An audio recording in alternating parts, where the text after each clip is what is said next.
একটা নাটক যেন সারা দেশের দর্শকদের একই বৃত্তে নিয়ে এসেছে। মানুষ হেসেছে, কেঁদেছে, প্রাণ ভরে উপভোগ করেছে।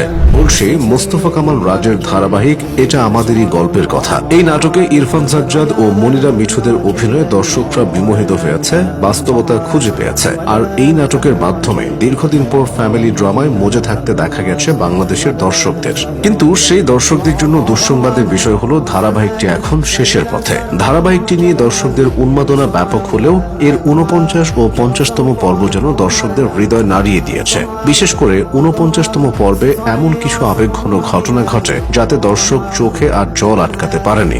এই পর্বে সিরিয়ালটি জনপ্রিয় চরিত্র ফাহাদ তথা ইরফান সাজ্জাদ এবং সামির তথা খায়রুল বাশারের বাবার ইন্তেকাল দেখানো হয়। আবেগপ্রবণ এই দৃশ্য দিয়ে নাটকটি আরো ছড়িয়ে গেছে। দর্শকপ্রিয়তার প্রমাণ মেলে এর ভিউয়ের পরিসংখ্যানেও। এই এপিসোডটি ইউটিউবে মাত্র ৪৯ মিনিটে মিলিয়ন ছাড়ায়, আর ১ ঘন্টা ৪৯ মিনিটে রিয়েল টাইম ভিউ হয় ২ মিলিয়ন, যা একরকম অবিশ্বাস্য। এরপর পর্বটি মাত্র একদিনেই ১ কোটি ভিউ অতিক্রম করে। অন্যদিকে ৩০ এপ্রিল প্রকাশিত ৫০তম পর্বটি প্রথম ৫ ঘন্টার মধ্যেই ৪০ লাখের বেশিবার দেখা হয়। ব্যতিক্রমী এই সিরিয়ালটির নানা চরিত্র অভিনয় করেছেন কেয়া পায়েল, খায়রুল বাশার, ইরফান সাজ্জাদ, ইন্তেখাব দিনার, দীপা খন্দকার, মনির আক্তার মিঠু, নাদের চৌধুরী, শিল্পী সরকার অপু। আরও আছেন ডিকন নূর, মাহমুদুল ইসলাম মিঠু, মুকিত জাকারিয়া, MNU রাজু ও ইসরাত। জনপ্রিয়তা পাওয়ার পর থেকে এই ধারাবাহিকে অভিনয় করা প্রতিটি শিল্পী ব্যাপক প্রশংসায় ভাসছেন।